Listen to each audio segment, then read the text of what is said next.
Range में आके कामकाज कर रहा है। 31 अंकों की सिर्फ बढ़त है, लेकिन अच्छी शॉर्ट कवरिंग के बदौलत यहां तक पहुंच गया। अब आगे की दिशा बहुत मुश्किल है, समझना जानना बेहद ज़रूरी है।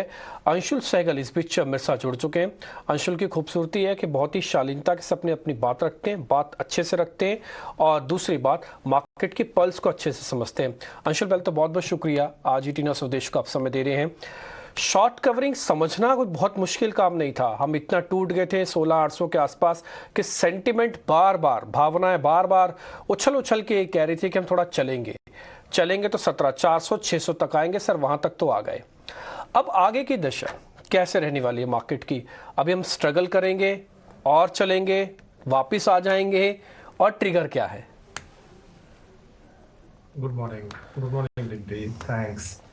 Good market morning. हमारी एक गुड मॉर्निंग। इंडियन फिलॉसफी में एक कैरेक्टर था, त्रिशंकु, जो कि ना हवा में था ना धरती पे था, बीच में था। मार्केट की इस समय जो स्थिति है वो ऐसी ही है। अगर आप शॉर्ट पोजीशंस देखेंगे तो आपको लगेगा कि इस मार्केट में डाउनसाइड बहुत ज्यादा नहीं है, क्योंकि शॉर्ट पोजीशंस इतनी बनी हुई हैं, कैश लेवल्स इतने हाई हैं इस समय। कुछ 6% का कैश डोमेस्टिक इंस्टीट्यूशनल इन्वेस्टर्स लेकर बैठे हैं, जो कि काफी एक हाई लेवल माना जाता है, जिसकी वजह से डाउनसाइड सपोर्ट मार्केट को मिलेगा। और दूसरी तरफ अगर आप दुनिया का बाजार देखें तो उसके अंदर काफी अनसर्टनिटी है। ग्लोबली आप देख रहे हैं बैंक्स एक के बाद एक अनसर्टन पोजीशन में। थोड़ा एसवीबी, सिलिकॉन वैली बैंक के बाद थोड़ा अनसर्टनिटी। अभी क्रेडिट स्विस, डॉयचे बैंक, उन सब में भी ये थोड़ा नर्वसनेस है। अगर ग्लोबली कोई क्रेडिट इवेंट नहीं होता तो हमें ऐसा लगता है कि मार्केट ने बेस बना लिया है। और अगर ग्लोबली कुछ एक क्रेडिट इवेंट होता है जिस वजह से, जिसको आप कभी भी पहले से टाइम नहीं कर पाएंगे, और जिस वजह से थोड़ी अनसर्टनिटी, वॉलेटिलिटी ग्लोबल मार्केट्स में रहती है, तो थोड़ा बहुत और डाउनसाइड इस मार्केट में दिख सकती है। एक चीज जो ध्यान रखने वाली वो ये है कि अगले साल में यूएस इलेक्शन होगा, और यूएस गवर्नमेंट जनरली अपने इलेक्शन में जाती है वेल्थ इफेक्ट लेके, जिसके लिए वो लिक्विडिटी ईजिंग करती है।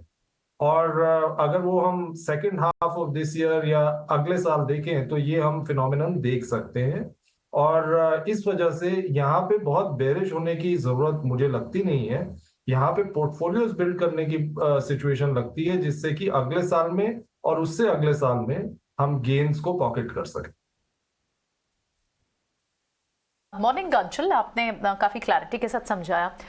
सो ये जो क्वेश्चन डीआईएस की तरफ से आ सकता है या फिर जो बेस बनता हुआ दिख रहा है, बड़े रीजन क्या होंगे कि बाइंग फिर से आपको दिखेंगी? एफआईज आप ठीक कह रहे हैं, एफआईज तो अब भी 80% से ज़्यादा लगभग शॉर्ट पोजीशंस बाजार में बना रहे हैं। बड़ा ट्रिगर तो अब Q4 अर्निंग से आ रहा है, उससे क्या एक्सपेक्टेशन रखनी चाहिए? दुनिया के गुड मॉर्निंग। दुनिया के एक बहुत बड़े हेज फंड मैनेजर है, ड्रकन मिलर, स्टैनली ड्रकन मिलर। वो कहते हैं कि आप जितना मर्जी फंडामेंटल एनालिसिस कर लीजिए, लेकिन मार्केट्स की रियलिटी एक है, वो ये है कि लिक्विडिटी मार्केट्स को ड्राइव करती है, चाहे ऊपर चाहे नीचे। और थ्रू एक्सपीरियंस हमने भी ये देखा है कि ये बिल्कुल सच है कि लिक्विडिटी अगर मार्केट में रहेगी तो मार्केट ऊपर जाएगा, लिक्विडिटी मार्केट से निकलेगी तो मार्केट नीचे जाएगा।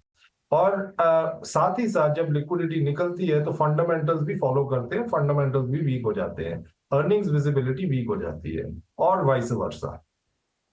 अगर हम ये मान के चलें कि ये मार्केट की रियलिटी है, तो आगे के लिए, यहाँ से आगे की डायरेक्शन के लिए लिक्विडिटी को ट्रैक करना बहुत इंपॉर्टेंट है। अगर हमारा ये मानना है कि यूएस फेड, जो कि लिक्विडिटी का एक तरह से भगवान कह लीजिए, वो है, और उसने पिछले एक साल में 0% से 5% इंटरेस्ट रेट्स बढ़ा दिए हैं। यहाँ से बहुत ज्यादा अपसाइड इंटरेस्ट रेट्स में दिखता नहीं है। हाथी निकल गया, पूंछ रह गई है, थोड़ा बहुत ऊपर नीचे हो सकती है लिक्विडिटी टाइटनिंग, बट मोर और लेस टाइटनिंग हो चुकी है। और अगर यहाँ से हम ईजिंग का फिनोमिनन देखते हैं तो लिक्विडिटी मार्केट्स में वापस आएगी। तो हमें सबसे बड़ा ट्रिगर यही लगता है कि लिक्विडिटी अगर मार्केट्स में आएगी तो मार्केट्स को टेलविंड मिलेगा, और साथ ही साथ वो फंडामेंटल्स को भी इन्फ्लुएंस करेगी और फंडामेंटल्स भी ऊपर जाएंगे। Explained Anshul, good morning. Of course यहाँ पर फंडामेंटल्स इंप्रूव होते तो दिखेंगे, लेकिन वॉलेटिलिटी को मिनिमाइज करने के लिए क्या सेक्टोरल डाइवर्सिफिकेशन का रास्ता अपनाना है, और अगर हाँ तो फिर सेक्टर स्पेसिफिक कौन से सेक्टर्स हैं इन पर्टिकुलर जहाँ पर आपने नज़र बनाई है? क्योंकि अर्निंग से ठीक पहले हम देख रहे हैं बैंक्स, फाइनेंशियल्स, ऑटोमोबाइल में एक मूवमेंट या कह सकते हैं पॉजिटिव अपसाइड दिखना शुरू तो हो चुकी हैं। कौन से सेक्टर्स हैं जो कि आपके पॉजिटिव रेडार में हैं, और हाँ ये भी बताएं कौन से सेक्टर्स हैं जिससे दूर रहने की राय देंगे? Good morning. बिल्कुल, मार्केट्स में कुछ एक सेक्टर्स हैं जहां पे अर्निंग्स विजिबिलिटी हमें दिखती है इस समय, और वो इम्पोर्टेंट इसलिए है कि ना सिर्फ वो चढ़ती मार्केट में हमें सपोर्ट देगी कि मार्केट ऊपर जाएगा तो अर्निंग्स विजिबिलिटी वाले सेक्टर और स्टॉक बेनिफिट करेंगे, बल्कि गिरती मार्केट में भी डाउनसाइड ऐसी कंपनीज का लिमिटेड रहता है या ऐसे सेक्टर्स का लिमिटेड रहता है। आप देख लीजिए कि पिछले कई रिसेशनरी पीरियड्स में जो सेक्टर सबसे कम गिरता है वो है एफएमसीजी, कंज्यूमर स्टेपल सेक्टर, क्योंकि वहां पे अर्निंग्स विजिबिलिटी में डेंट नहीं आता, जबकि रिसेशन बाकी सारी इकोनॉमी में प्ले आउट कर रहा होता है। इस सेक्टर में अर्निंग्स विजिबिलिटी फिर भी रहती है। ऐसे ही अगर हम आज की पोजीशनिंग देखें तो हमें लगता है फाइनेंशियल्स में अर्निंग्स विजिबिलिटी हमें दिखता है। हमें दिख रहा है कि अगर इस इकोनॉमी को ग्रो करना है तो उसकी लिक्विडिटी फाइनेंशियल सेक्टर से ही आएगी, और सेक्टर कई सालों के बाद उसका कैपिटल बेस भी स्ट्रांग है, और अंडरलाइंग इंडस्ट्री जो कि क्रेडिट लेना चाह रही है वो भी स्ट्रांग है। ना सिर्फ इंडस्ट्री बल्कि रिटेल कस्टमर भी वो लिक्विडिटी लेना चाह रहा है, क्योंकि वो बाहर जाके कंजम्पशन करना चाह रहा है। इस वजह से बैंकिंग के ऊपर काफी ध्यान है हमारा, हमें लगता है वहां पे टेलविंड्स रहेगी। दूसरी चीज, इस कंट्री में पिछले 21 साल से एक ऐसी सिचुएशन खड़ी हुई कि हमारी मैन्युफैक्चरिंग बाय एंड लार्ज खत्म हो गई। अब हमें इस स्पेस में एक नई एनर्जी, नई ऊर्जा दिख रही है, और इस वजह से हमें ऐसा लगता है कि manufacturing sector, capital good sector में तेजी आएगी, और ये 1-2 साल की तेजी नहीं है, ये 5-10 साल की तेजी है। नई कैपेसिटीज बनेंगी, नए प्रोडक्ट्स आएंगे, दुनिया अपनी सप्लाई चेन को डाइवर्सिफाई करेगी और इंडिया में लाएगी, तो इस स्पेस में उस चीज का बेनिफिट होगा। केमिकल्स में चाइना +1 स्ट्रेटेजी प्ले आउट करेगी, ऑलरेडी कर रही है और आगे चल के भी करेगी। अगर आप चाइना की सबसे बड़ी केमिकल कंपनी देखें तो उसका कुछ $400 बिलियन का मार्केट कैप है, और हमारी सबसे बड़ी सेल्स है, और हमारी जो सबसे बड़ी कंपनी है उसकी प्राइवेट कंपनी, उसका कुछ 1 से $1.5 बिलियन की सेल्स है, और जो केमिकल सेक्टर ग्लोबली है वो कुछ $2 ट्रिलियन का है। तो अपॉर्चुनिटी इस स्पेस में इतनी है कि इंडिया के अंदर और इंडिया के अंदर कैपेबिलिटीज भी इतनी है कि हम उस चीज से बेनिफिट कर सकते हैं। एक सेक्टर जिससे हम थोड़ा कॉशियस रहेंगे वो ग्लोबल कमोडिटीज है। उधर बड़ा केयरफुली इन्वेस्ट करना पड़ता है, बिकॉज पता नहीं चलता कि कौन से पैर पड़ाव पड़ रहा है ग्लोबली, और इसलिए हम थोड़ा सा उस सेक्टर में केयरफुल रहेंगे। By and large India specific sectors जो कि इंडिया ग्रोथ को कैप्चर करेंगे उनमें तेजी रहेगी।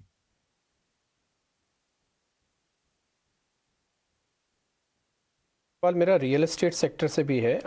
मैं तो बहुत ही बेसिक तरीके से समझता हूँ इसको। हाँ, ग्राउंड पे अगर आप देखेंगे रियल एस्टेट कंपनीज की हालात तो बहुत अच्छी है। वहाँ पे डिमांड इतनी अच्छी है कि एक एक दिन के अंदर 7-7 करोड़ के टिकट साइज के फ्लैट बिक जाती हैं, एक ही दिन में बिक जाते हैं 1000 फ्लैट। लेकिन शेयर्स के अंदर वो स्पार्क, वो दम नहीं देखने को मिल रहा। ये बैलेंस शीट्स की प्रॉब्लम है, ये किस चीज़ की प्रॉब्लम है? ये ग्राउंड की रियलिटी और शेयर की रियलिटी में रियल एस्टेट सेक्टर में फ़र्क क्यों है इतना? आप ठीक कह रहे हैं डिब्बी, ये एक कनंड्रम है जो कि समझना बड़ा इंटरेस्टिंग है। कई बार क्या होता है कि अगर आपको ग्राउंड पे मार्केट में तेजी लगती है, मतलब जो एक्चुअल फिजिकल मार्केट है रियल एस्टेट की, उसमें तेजी लगती है, वो स्टॉक प्राइसेस में पहले से रिफ्लेक्ट कर चुका होता है। अगर आप रियल एस्टेट स्टॉक देखेंगे तो मार्च 2020 कोविड के बाद से कई क्वालिटी स्टॉक्स हैं जो 3-3 गुना चल चुके हैं। अब उनको सांस लेने के लिए थोड़ा टाइम चाहिए, और उस बीच में आपने ये भी देखा होगा कि ऐसा नहीं है कि फंडामेंटल 3 गुना हो गए मार्च 2020 से। हाँ, जरूर बढ़े जरूर, लेकिन ऐसा नहीं हुआ कि 3 गुना हो गए। अब फंडामेंटल्स कैचअप कर रहे हैं और थोड़ी देर बाद जब ये सांस ले लेंगे ये कंपनीज, तो वापस इस सेक्टर में हमें तेजी दिखती है, क्योंकि अभी हम सिर्फ सरफेस को स्क्रैप कर रहे हैं। इस सेक्टर में डिमांड भी बहुत अच्छी रहने वाली है, और ना सिर्फ रियल एस्टेट की बल्कि एंसेसरी इंडस्ट्रीज की भी, जो रियल एस्टेट को केटर करते हैं, building materials, home improvement etcetera. तो हमें लगता है ये सेक्टर बहुत अच्छा करेगा ग्राउंड पे, और उसका रिफ्लेक्शन स्टॉक प्राइसेस में भी आएगा। इमीडिएटली शायद ना आए क्योंकि फंडामेंटल्स कैचअप कर रहे हैं, बट 1 2 3 साल अगर किसी का टाइम होराइजन है तो ये बहुत इंटरेस्टिंग सेक्टर है। अंचल, बहुत बहुत शुक्रिया आज समय देने के लिए, और ये सारे व्यूज हमारे व्यूवर्स तक पहुंचाने के लिए, क्लैरिटी देने के लिए बहुत बहुत शुक्रिया आपका। जल्दी आपसे फिर बात होगी।